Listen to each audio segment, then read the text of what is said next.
Dear students, हम पढ़ रहे हैं मोल कंसेप्ट। और उसके अंदर हमने बेसिक कंसेप्ट मोल कंसेप्ट को पढ़ चुके हैं। और आज हम स्टार्ट करेंगे application of mole concept.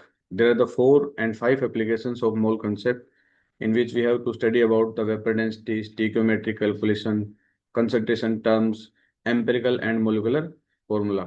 Now we start study about the applications of mole concept.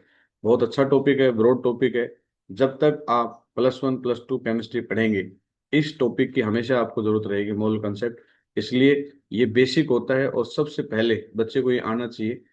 तो इसका काफी हमारे पास यूज होता है। तो चलिए आज हम स्टार्ट करेंगे मोल कंसेप्ट की first application, that is called vapour density.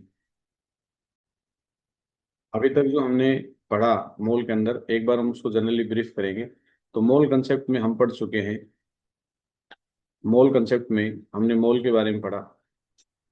मोल के बारे में हमने जनरली ये पढ़ा, यदि कोई हमें ग्राम में दे रखा है तो अंदर जाएंगे तो हम मोलिकुलर मास से डिवाइड करेंगे, और हम बाहर की तरफ आएंगे तो मोलिकुलर मास से मल्टीप्लाई करेंगे।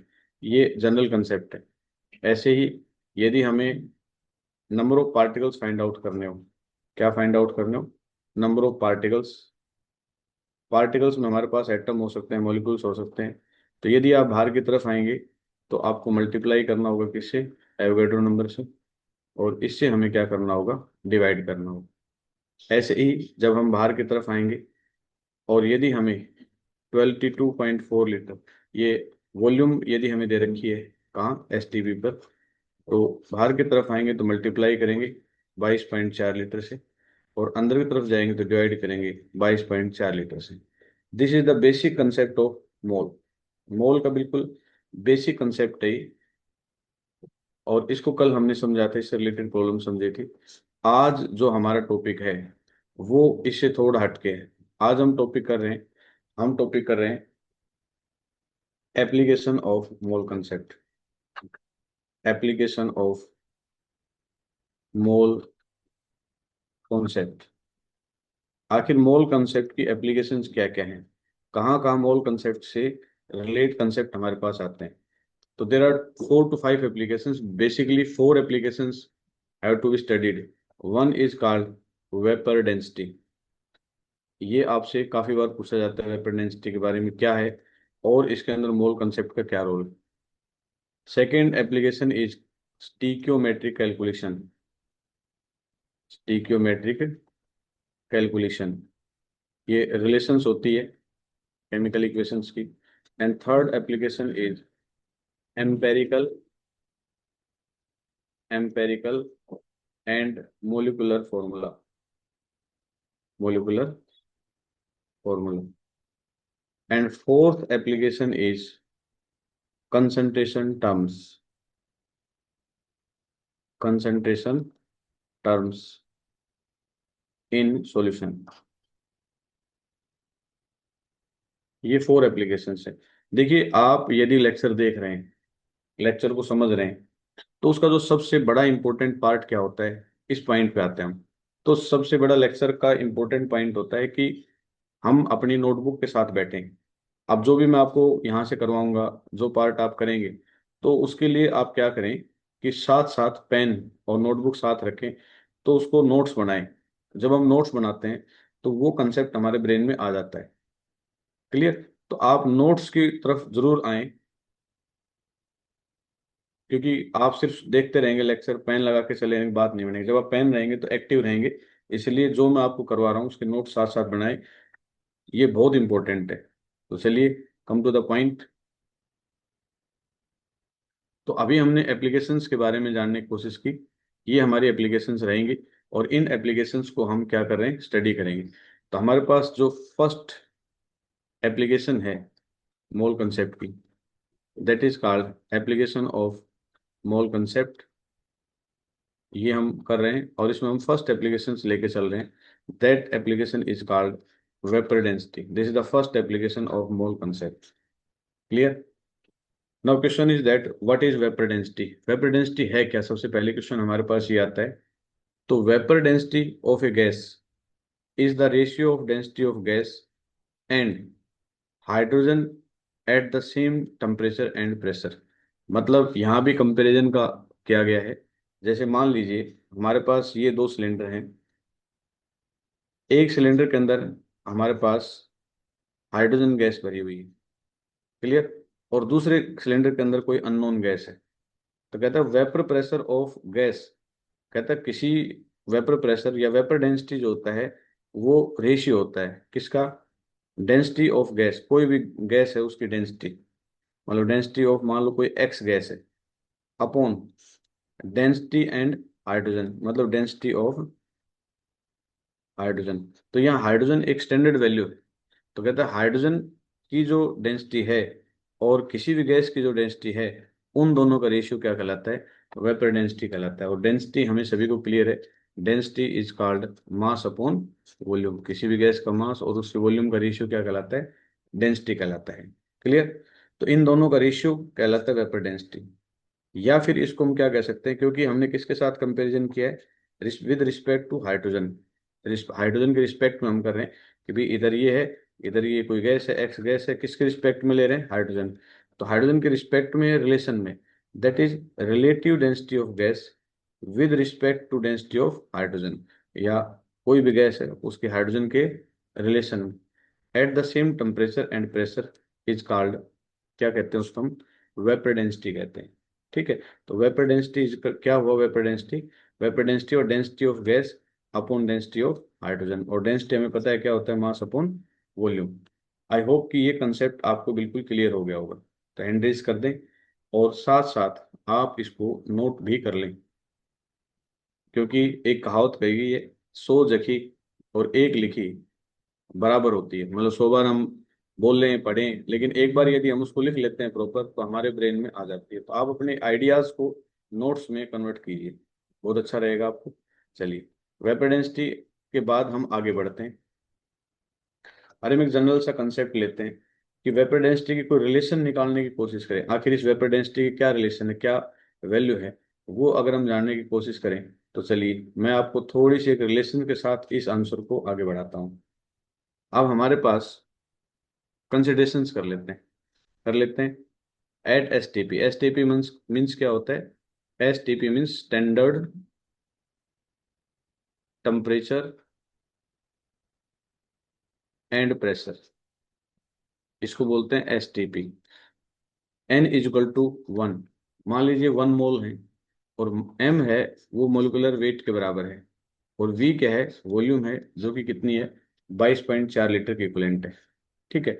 तो यदि हमने ये कंसिडरेशंस कर लिए हैं, तो किसी भी गैस की जो डेंसिटी होती है, तो डेंसिटी ऑफ गैस क्या होती है, मास अपॉन वॉल्यूम।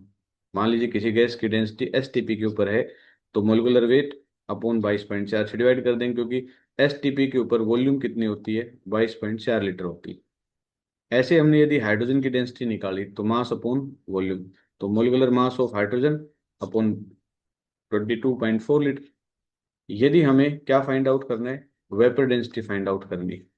तो वेपर डेंसिटी हमने लास्ट पॉइंट पे अभी स्टडी किया था, vapour density is the ratio of any gas with respect to the density of hydrogen. Now we put the value, इसके अंदर हम इस वैल्यू को पुट करेंगे हम, तो क्या होगा हमारे पास, देखिए अगर हम इस वैल्यू को इसके अंदर पुट करते हैं तो क्या होगा, डेंसिटी ऑफ हाइड्रोजन हम इस तरफ रख के देख लेते हैं। तो हमारे पास क्या हुआ, density of hydrogen, molecular weight of hydrogen upon 22.4 upon, sorry, molecular weight of gas, कोई भी गैस है ना बोलेंगे, अपॉन, और डेंसिटी ऑफ हाइड्रोजन में क्या लेंगे, molecular weight of hydrogen upon 22.4 लेंगे। इससे कैंसिल हो जाएगा। तो इन दोनों का रेशियो क्या आएगा हमारे पास, molecular weight of gas upon molecular weight of hydrogen.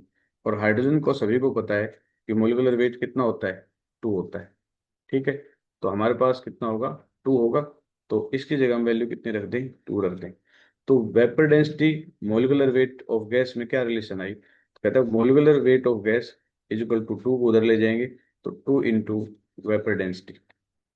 ये इंपॉर्टेंट रिलेशन है, आपको कई बार वेपर डेंसिटी दी हुई मिलेगी और उससे मोलिकुलर वेट निकालना होगा, या मोलिकुलर वेट दे रखा होगा उससे वेपर डेंसिटी फाइंड आउट करना होगा।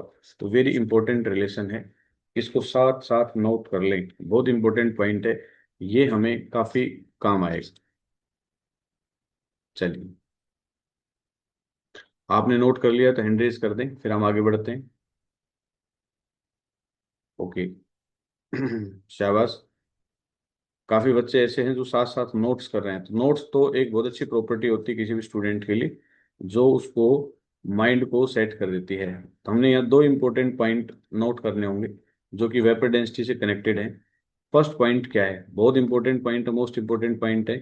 First point, vapour density is unitless term. इसकी यूनिट नहीं होती, क्योंकि डेंसिटी अपॉन डेंसिटी होती है तो कोई पर्टिकुलर यूनिट नहीं बनती, तो ऑब्जेक्टिव क्वेश्चंस बन जाता है। तो यहाँ हमें उसका काम आएगा। Second, at NTP, density of hydrogen gas. NTP का मतलब normal temperature pressure. Hydrogen gas की जो डेंसिटी होती है वो लगभग अपने पास कितनी होती है? 0.00089 ये होती है। तो इस पॉइंट को हम ध्यान रखेंगे, अप्रोक्सीमेट कितनी होती है। चलिए आगे बढ़ते हैं हम। तो अगर इसको ग्राम पर एमएल है तो 0.0089 ग्राम पर एमएल, और या फिर 90 × 10⁻⁵, ये दोनों टर्म्स इसके लिए दी जाती हैं। तो रिलेटिव डेंसिटी मैं बता ही चुका हूँ अभी थोड़ी देर पहले आपको क्या होती है, ये सभी आपको पता है। तो इन सारी टर्म्स को एक बार फिर से मैं रिव्यू कर दूं। एनटी के ऊपर density of hydrogen gas approximate इतनी, या फिर 9 × 10⁻⁵ ग्राम पर एमएल लिखी जाती है। ये दोनों वैल्यू आपको याद रखनी होंगी। फर्स्ट पॉइंट, वेपर डेंसिटी क्या होती है? एक यूनिटलेस टर्म होती है। रिलेटिव डेंसिटी अभी हमने पढ़ा था, density of gas upon density of gas B. वहाँ अगर इसको मैं लिख दूं वेपर डेंसिटी रिलेटिव डेंसिटी की जगह, तो फिर फॉर्मूला क्या बन जाता है? Density of gas A upon density of hydrogen. आई बात समझ में? जब वेपर डेंसिटी होती है तो यहाँ क्या ले लेंगे? हाइड्रोजन। लेकिन जो वेपर डेंसिटी की जगह टर्म आ जाते हैं रिलेटिव डेंसिटी, वो किसी की हो सकती है। तो डेंसिटी ऑफ ए और डेंसिटी ऑफ बी, कोई भी दो गैस उन दोनों की डेंसिटी होगी और रिलेटिव डेंसिटी होगी। लेकिन हाइड वेपर डेंसिटी में नीचे फिक्स है, ये वैल्यू फिक्स है, ये हाइड्रोजन का कंसेप्ट आएगा ही, जो फिक्स वैल्यू। ऐसे ही स्पेसिफिक ग्रेविटी आती है। तो स्पेसिफिक ग्रेविटी कैसे निकालते हैं? कि density of solution upon density of water. कोई सॉल्यूशन उसकी डेंसिटी, और उसको डिवाइड किससे कर देते हैं हम? वाटर की डेंसिटी से डिवाइड कर देते हैं। तो वो होती है हमारे पास स्पेसिफिक ग्रेविटी। तो चारों पॉइंट बहुत इंपॉर्टेंट है, चारों को नोट कर लें और हैंड रेज कर दें कि हमने नोट कर लिया इन्हें।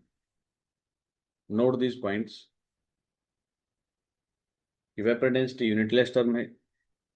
एनटीपी के ऊपर हाइड्रोजन की वैल्यू ये होती है, और रिलेटिव डेंसिटी जो है वो density of A upon density of B होता है, और स्पेसिफिक ग्रेविटी पे density of solution upon density of water होता है।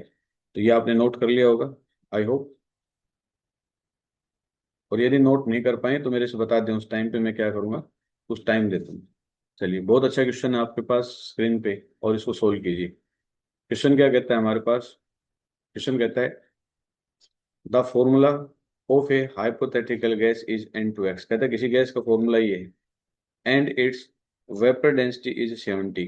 कहता है उसकी वेपर डेंसिटी क्या है? 70 है। Find the x. एक्स की क्या वैल्यू होगी? तो अभी हमने पढ़ा भी था कि जो मोलिकुलर मास होता है किसी का भी, मोलिकुलर मास, वो क्या होता है? 2 × वेपर डेंसिटी। ये फॉर्मूला होता है। बहुत अच्छा है। आशीष ने इसका आंसर बता भी दिया है, 5 आएगा। तो आप लोग भी सोल्व करें। मैंने आइडिया दे दिया है स्क्रीन के ऊपर, आइडिया आपके पास। मैं आपको 10 सेकेंड का टाइम देता हूँ, 10 सेकेंड के अंदर आप इसको सोल्व कीजिए। शाबाश।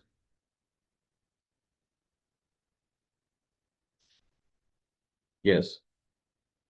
एक्स की वैल्यू बताइए क्या होगा? अनुश्री का भी सही आंसर है, महक का भी सही आंसर है, 5 आंसर लगभग सभी बच्चों का आ रहा है। तो 10 टाइम ओवर। और अब हम स्टार्ट करते हैं कि सही आंसर क्या हो। बहुत ही सिंपल सा कंसेप्ट, और बहुत इंपॉर्टेंट। हमें पता है molecular weight is equal to 2 × vapour density. अब मोलिकुलर वेट हमारे पास नाइट्रोजन का कितना होगा? 28। तो इसकी जगह हम कितना रख सकते हैं? 28। और इसके बाहर क्या लगा रखा था? एक्स लगा रखा था। 28 इंटू हमने क्या ले लिया? एक्स ले लिया। 2 × वेपर डेंसिटी ये हमें दे ही रखा था। एक्स की वैल्यू कितनी आएगी? 2 × 7 × 28 डिवाइडेड 5। एक्स की वैल्यू हमारे पास क्या आएगी? 5 आएगी। इस तरह से हम इसको कैलकुलेट कर सकते हैं। आई होप कि कंसेप्ट आपको क्लियर हो गया। जब भी कोई चीज़ क्लियर हो तो बिना कहीं हैंड रेज कर दिया करो, ताकि मेरे को आइडिया लग जाए कि आप एक्टिवली पार्टिसिपेशन कर रहे हैं। चलिए फटाफट बताइए, क्वेश्चन आपकी स्क्रीन के ऊपर है। वेरी नाइस, बहुत अच्छा क्वेश्चन है। और आपकी स्क्रीन के ऊपर क्वेश्चन है, बताइए a hydrocarbon CnH2n has vapour density 29, what is the value of n। वही फॉर्मूला है कि मोलिकुलर मास जो होगा is equal to 2 into vapour density. अब 2 इंटू वेपर डेंसिटी तो हमें क्लियर है, और मोलिकुलर मास हमें किसका लेना है, इसका लेना है। तो CnH2n+2, इसका 12 होता है, 12n हो जाएगा, और इसका 2n+2, इसकी मल्टीप्लाई कितने से होगी, 1 से। तो फटाफट आइडिया लगा लीजिए, इतना बताने के बाद तो आपका सोल्व हो जाना चाहिए। बिल्कुल सही है। आशीष का, अन्नू, श्री का, दोनों का आंसर सही है। इन्होंने 4 आंसर दिया है, शाबाश, वेरी नाइस। बाकी कैंडिडेट्स भी बताइए, शाबाश, वेरी गुड, गुड, शाबाश, आंसर आ रहे हैं। आशीष का भी है, मॉड्यूल में है सर, हाँ मॉड्यूल में तो है बेटा। ओके, महक मुकेश का भी आंसर आ गया, खुशबू का भी आंसर आ गया। चलिए, तो हमारे पास ये आंसर आ चुके हैं, और हम अब करते हैं। अब भी एक आंसर आया नैन्सी का, नैन्सी प्रदीप कुमार। चलिए, अभी कंटिन्यू आंसर आ ही रहे हैं। कनिष्का का आंसर भी आया है। चलिए, सभी के बहुत अच्छे आंसर हैं। देखते हैं, हमारे पास कंपाउंड ये दे रखा है, और इस कंपाउंड का मोलिकुलर मास हम इस तरह से फाइंड आउट कर लेंगे। वेपर डेंसिटी कितनी दे रखी, 29। मोलिकुलर मास कैसे करेंगे, कार्बन का 12 होता है, 12 इंटू n, और हाइड्रोजन का 1 होता है, तो इसको 1 से मल्टीप्लाई करेंगे, तो 12n, ये अंदर हो जाएगा 14n+2। तो मतलब जो मोलिकुलर वेट दे रखा है वो ये दे रखा है, 2 इंटू वेपर डेंसिटी। और इसको जब हम कैलकुलेट किया तो n की वैल्यू हमारे पास कितनी आई, 4 आई। हमसे यही तो पूछा है, what is the value of n, तो n की वैल्यू हमारे पास 4। एक स्टेप आगे एग्जामिनर यहाँ क्वेश्चन पूछ सकता था, इसके आगे एक लाइन और जोड़ देता। फॉर एग्जाम्पल क्या जोड़ देता, what is formula of compound. जो कंपाउंड है उसका फॉर्मूला क्या होगा, तो n की वैल्यू 4 है, तो अपने पास 4 आई, तो यहाँ n की वैल्यू 4 रख देते, तो फॉर्मूला क्या बनता, C4 और H10, ये फॉर्मूला बन जाता। तो इस तरह से हम उसको बता सकते हैं कि भी ये पार्ट हमारे पास हो सकता है। ठीक है, तो let's we start, come to the next point. Application number 2 पे चलते हैं अब हम आते हैं एप्लीकेशन ऑफ मोल कंसेप्ट। ये टॉपिक चल रहा है, मोल कंसेप्ट, और उसके फर्स्ट एप्लीकेशन हमने पढ़ी वेपर डेंसिटी। ठीक है, now application number 2, that is called stoichiometry. ये दूसरी एप्लीकेशन है जो मोल कंसेप्ट की है। तो आप अपने नोट्स बना रहे हैं तो उनके अंदर अपने हिसाब से बना सकते हैं। सेकंड एप्लीकेशन हमारे पास आता है स्टिक्योमेट्री। अब स्टिक्योमेट्री होती क्या है, सबसे पहले हम इस पॉइंट को समझने की कोशिश करेंगे, और इसके साथ हम जानेंगे कि इस रिलेशंस का हमें क्या फायदा मिलता है। तो चलिए, स्टिक्योमेट्री रिलेशंस क्या होती है, इसको हम जानने की कोशिश करेंगे। तो ध्यान से समझने की कोशिश करना, मैं एग्जाम्पल से इसको समझाऊंगा। यहाँ एक एग्जाम्पल लिया हमने, hydrogen react with 3 molecule of hide, sorry, example लेंगे हम यहाँ कि हमारे पास है नाइट्रोजन है, और react with 3 molecule of hydrogen, and it will form 2NH3, ये बना लेते हैं। ठीक है, अब ये इक्वेशन अगर इसकी लेफ्ट हैंड साइड को हम देखें और राइट हैंड साइड को देखें, तो ध्यान से देखें, नाइट्रोजन कितने इस तरफ, 2 हैं, और इस तरफ नाइट्रोजन कितने हैं, 2 हैं। यहाँ हम हाइड्रोजन को देखें तो 6 हैं, और इस तरफ कितने हैं, 6 हैं। तो ये इक्वेशन क्या होगी, बैलेंस्ड केमिकल इक्वेशन होगी।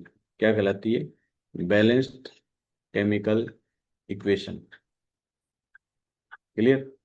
अब इस इक्वेशन के आगे ये जो पार्ट होता है that is called reactant, and that part is called product. ये भी आप लोग पढ़ चुके हो। जब कोई इक्वेशन बैलेंस होती है तो रिएक्टेंट के आगे यहाँ कुछ वैल्यू लगती है, तो यहाँ जो वैल्यू लगी हुई है आगे, ये यहाँ 1 लिखा हुआ है, यहाँ क्या लिखा है, 3, यहाँ क्या लिखा है, 2। तो ये जो बैलेंस होने के बाद वैल्यू होती है, दैट वैल्यू, इन सब वैल्यूज को क्या नाम देते हैं? इन सब वैल्यूज को नाम देते हैं स्टीक्योमेट्रिक कोफिशिएंट। क्या बोलते हैं इनको? स्टीक्योमेट्रिक कोफिशिएंट। क्लियर? हाँ, ये रिएक्शन रिवर्सिबल है तनिष्क। ये जो रिएक्शन है, ये रिएक्शन का जो जिसने दी थी वो एक साइंटिस्ट था, दैट इज कॉल्ड हैबर्स। तो इस रिएक्शन को बोलते हैं हैबर्स प्रोसेस। ये ऑब्जेक्टिव क्वेश्चन कई बार आ जाए। और इसके ऊपर आयरन लेते हैं और नीचे कोबाल्ट लेके चलते हैं। तो ये दो कैटलिस्ट होते हैं, रिवर्सिबल रिएक्शन चाहिए। तो स्टीक्योमेट्रिक कोफिशिएंट किसको बोलेंगे? ये जो आगे लगी होती है वैल्यू, इसको हम क्या बोलते हैं? स्टीक्योमेट्रिक कोफिशिएंट बोलते हैं। इसका मतलब स्टीक्योमेट्री क्या है? स्टीक्योमेट्री है कि मोल कंसेप्ट को स्टडी करना। मोल कंसेप्ट को हम क्या करते हैं? स्टडी करते हैं। और किसके साथ स्टडी करते हैं? With stoichiometric coefficient. कौन से कोफिशिएंट होते हैं? Stoichiometric coefficient. इसका मतलब जो कहानी हम पढ़ेंगे इस टॉपिक के अंदर, उनमें सब में कहानी किसकी चलेगी? स्टीक्योमेट्रिक कोफिशिएंट की चलेगी। तो कहता है कि what is स्टीक्योमेट्रिक coefficient?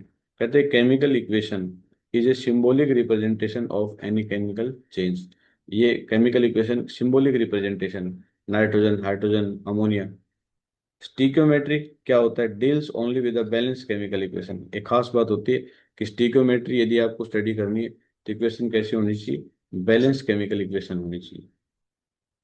A balanced chemical equation give an quantitative relationship between the amount of reactant and amount of product। Quantitative relationship देती है कैसे? एक इसका और तीन इसके कंबाइन होंगे तब दो इसके बनेंगे, that is called quantitative relationship. तो ये एक आइडिया देती है स्टीक्योमेट्रिक रिलेशनशिप। ठीक है, कैसे यूज करते हैं इसको ये देखेंगे हम। अब हम एक एग्जांपल लेंगे और इसको थोड़ा समझने की कोशिश करेंगे उसी पार्ट का हम। Nitrogen react with hydrogen and form two molecules of ammonia. ये मैंने थोड़ी देर पहले एग्जांपल बताया था। इस एग्जांपल से हम क्या क्या रिजल्ट्स निकलेंगे? मैंने क्या कहा था कि जो खेल चलेगा वो सारा इसकी वजह से चलेगा, मतलब इसके चारों तरफ पढ़ेंगे। और ये सभी क्या हैं? सभी के सभी दिस इज कॉल्ड स्टीक्योमेट्रिक कोफिशिएंट। क्या है ये? स्टीक्योमेट्रिक कोफिशिएंट। तो इनके बारे में ही हम पढ़ेंगे और यही हमें सारे आइडियाज देंगे। तो नाइट्रोजन के आगे एक हाइड्रोजन, हाइड्रोजन के आगे देखो तीन स्टीकोमेट्रिक कोफिशिएंट, अमोनिया के आगे दो हैं। तो हम क्या बता सकते हैं? हम बता सकते हैं मोल के हिसाब में इसका एक मोल, इसके तीन मोल, इसके दो मोल। ये हम किस फॉर्म में बोल सकते हैं? मोल के फॉर्म में। दूसरा हम क्या बता सकते हैं? मास के फॉर्म में बता सकते हैं। जैसे नाइट्रोजन है तो एक का सात होता, दोनों कितना होगा? 28 ग्राम है। इन दोनों का कितना है? 6 ग्राम है। इसका कितना है? 17 दूनी 34 ग्राम है। ठीक है। तो ये जो बोल सकते हैं रिलेशन, ये मास के फॉर्म में बोल सकते हैं। और वैसे देखना चाहिए तो इन दोनों को जोड़ दो, 34 ग्राम और ये 34 ग्राम। तो ये लॉ ऑफ कंजर्वेशन, एक मास टॉपिक पढ़ते हैं, law of conservation of mass. Law of conservation of mass क्या कहता है? कि mass of reactant always equal to mass of product. ये दोनों हमेशा इक्वल होते हैं, उसको बोलते हैं लॉ ऑफ कंजर्वेशन ऑफ मास।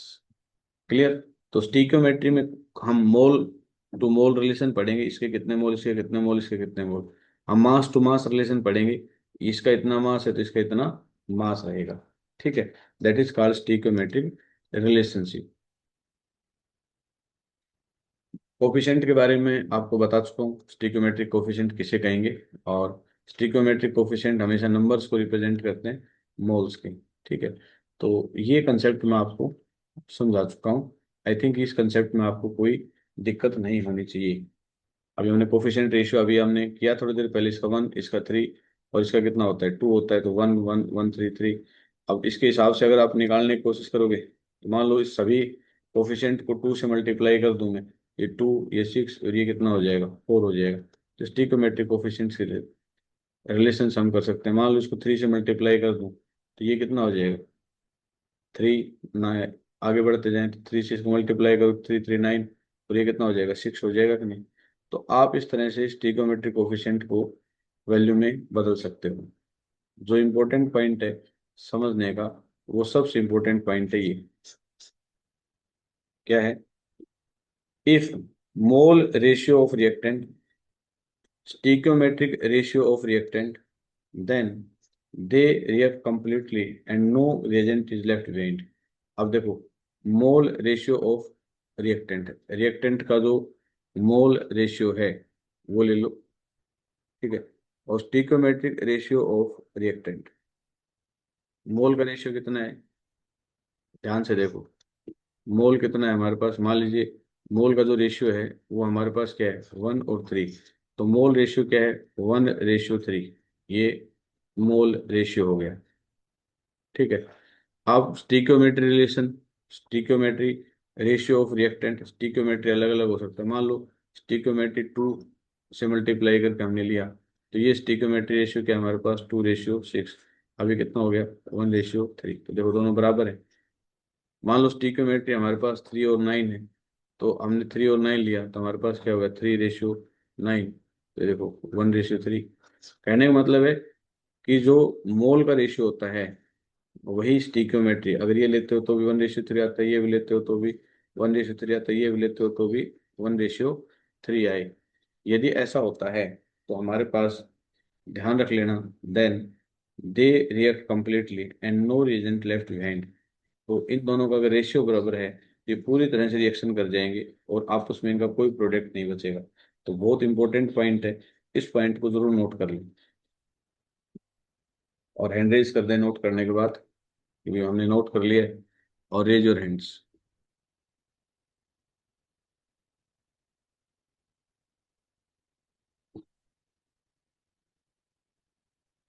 चलिए आगे बढ़ते हैं हम। प्रॉब्लम सोल्व करने का एक जनरल सा मेथड है, हालांकि हो सकता है कल के लेक्चर में हमें कंप्लीट समझ में आए, आज वाले लेक्चर में कंप्लीट समझ में ना आए, ठीक है। तो इसके कुछ तरीके हैं, वो मैं आपको समझा देता हूँ, एक दो एग्जाम्पल लेंगे और उसके बाद हम इसको समझने की कोशिश करेंगे। चलिए, जैसे फॉर एग्जाम्पल हमारे पास कहता है general methods of problem solving, problem solve करने के जनरल तरीके क्या हैं। तो हम सबसे पहले कोई इक्वेशन लेते हैं, तो write down the balance chemical equation, हमने इक्वेशन ली, nitrogen react with 3 molecules of hydrogen and it will form 2 moles of ammonia, general balance equation ले ली हमने। Write the relative number of moles of reactant and product below their formula, अब मैं इधर ले लेता हूँ जैसे जैसे बताते जाएं। हमने नाइट्रोजन ली, 3 molecules ऑफ हाइड्रोजन, और हमारे पास क्या हो गया, 2NH3। Relative moles of reactant, तो इसका कितना मोल है, 1 मोल, इसके कितने मोल, 3 मोल, इसके कितने मोल है, 2 मोल। तो कहता है सबसे पहले कोई भी इक्वेशन लिखो, उसके बाद उसके जो मोल्स है ना उनको लिखो, फॉर्मूले के नीचे लिखो, apply unitary method to make the required calculation. अब ये तीसरा स्टेप ध्यान से देखो, ये most important step, unitary method का मतलब देखो, मान लो हमारा क्वेश्चन ये हो, क्वेश्चन ऐसा बन जाए कि how many moles of ammonia produced from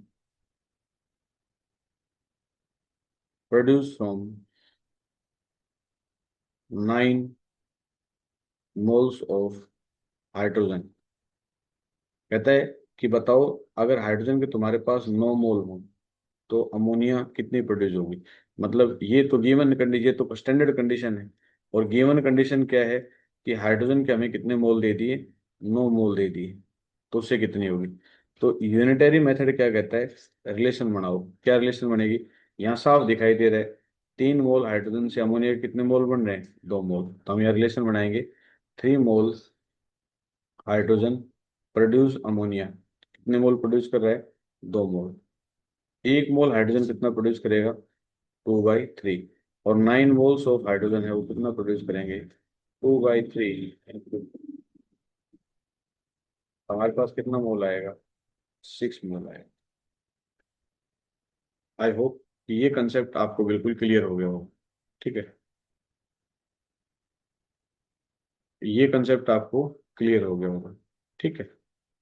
done है। नैन्सी ने जवाब दिया, नैन्सी प्रदीप ने, तो बिल्कुल सही है बेटा, 6 मोल आएगा। क्या ये आपको समझ में आ गया? इसको बोलते हैं यूनिटरी मेथड। ये स्टैंडर्ड से हमें पता लगता है इससे कितने बने, या उल्टा पूछ ले इससे कितने बने, इससे कितने बने, और जो दे रखा है उससे फिर हम आगे देखते हैं कि कितने बनाए गए। तो हमें इस तरह से दिया हुआ मिलेगा तो उसको आसानी से हम सोल्व करके बता सकते हैं, और ये क्वेश्चन हम सोल्व कर सकते हैं। चलिए, दूसरा मेथड क्या है, ये मैं बता चुका हूँ आपको।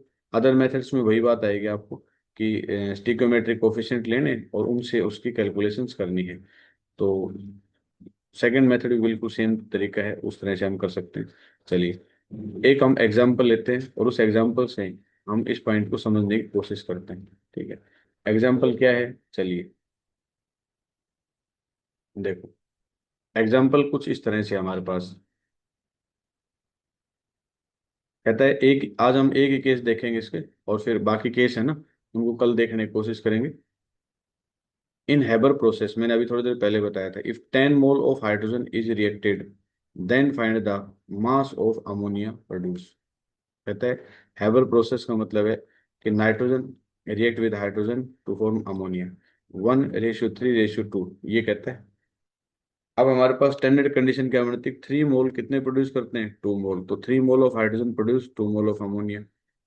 अपने पास कितने मोल दे रखे हैं, 10 मोल दे रखे हैं, तो 10 मोल कितने प्रोड्यूस करेंगे, 2/3 × 10 करेंगे।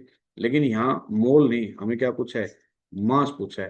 तो इसका मतलब हमारे पास जो आंसर आया वो आया 2/3 × 10 मोल, और मोल से हमसे क्या पूछा है, मास। तो देखो, आप सेंटर से जब बाहर की तरफ जाओगे तो किससे मल्टीप्लाई कर दोगे, मोलिकुलर मास। बोलो, कोई डाउट है? मोल से जब हमसे मास बनवाया जाए तो हम ऐसे तो करते हैं। तो ये हमारे पास मोल है, और ये मोलिकुलर मास, इससे मल्टीप्लाई करोगे तो 133 ग्राम, ये अपने पास आंसर हो जाएगा। आई थिंक ये कंसेप्ट आपको क्लियर हो गया होगा। This is the method number 1। अगर किसी बच्चे को इस मेथड से सॉल्यूशन समझ में आता है तो वो ऐसे करे। This is the trick method, ये ट्रिक मेथड है। इससे अगर किसी को समझ में आए तो वो कर ले। कैसे, आपको जो इक्वेशन दे रखी है सबसे पहले उस इक्वेशन को लिखें, फिर इनके मोल लिखें, moles of nitrogen, moles of hydrogen, और मोल्स ऑफ अमोनिया। क्लियर? अब हमारे पास ये रिलेशन है, इन दोनों के बीच में रिलेशन पूछा है कितने कितने बनेंगे। ठीक है, तो यदि मैं मोल्स ऑफ हाइड्रोजन निकाल लूँ या मोल्स ऑफ अमोनिया निकालने मुझे, तो मैं क्या करूँगा, इन दोनों को साथ रखूंगा सबसे पहले। कैसे, मैं रखूंगा मोल्स ऑफ हाइड्रोजन अपॉन 3 और मोल्स ऑफ अमोनिया अपॉन 2। निकालने क्या है मुझे, find the mass of ammonia, तो मोल निकालने पहले। तो मैं अमोनिया को यहीं रख दूं तो ये कितना आ जाएगा, ये इस तरफ जाके क्या हो जाएगा, 2/3, और ये क्या हो जाएगा, moles of hydrogen is equal two moles of ammonia. तो देखो, ये अपने पास क्या आ गई, मोल्स आ गए कि नहीं आ गए।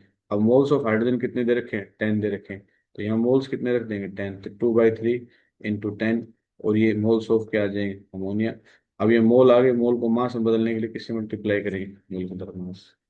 तो आप इस तरह भी कर सकते हो कि डायरेक्ट या तो इस तरह से रिलेशन निकालो यूनिटरी मेथड से, या दूसरा तरीका है उससे इसको निकालने की कोशिश करो। इसमें डायरेक्ट किसमें कन्वर्ट कर दो, नंबर ऑफ मोल्स में कन्वर्ट कर दो, जो मोल्स हैं उनको स्टीकियोमेट्री से डिवाइड कर दो, फिर इन रिलेशन साथ रख के जो निकालना है उसको रख के निकाल सकते हो। दोनों तरीकों में से जो आपको बेस्ट लगता है उस मेथड को आप इस्तेमाल करें।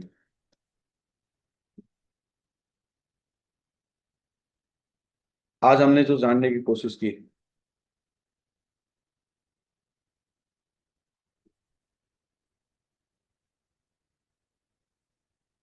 आज हमने जो जानने की कोशिश की है वो हमने जनरल स्टीको हमने वेपर डेंसिटी के बारे में पढ़ा, और फिर हमने जाना स्टीकोमेट्रिक कोफिशिएंट। तो स्टीकोमेट्रिक कोफिशिएंट में आज हमने ट्रिक मेथड और जनरल मेथड दोनों जानने की कोशिश की है। अगले लेक्चर के अंदर हम स्टीकोमेट्रिक कोफिशिएंट में ही हम आगे और ज़्यादा क्वेश्चंस लगाएंगे, ट्रिक मेथड से भी और जनरल मेथड से। आपके पास मॉड्यूल है, वहाँ से आप प्रॉब्लम लगाइए, डाउट्स हैं तो मेरे पास शेयर कीजिए, मैं आपकी क्लास में इसको डिस्कस करूंगा। आई होप कि जो आज मैंने कंसेप्ट बताया तो आपके लिए काफ़ी बेनिफिशियल रहा होगा। थैंक यू, धन्यवाद।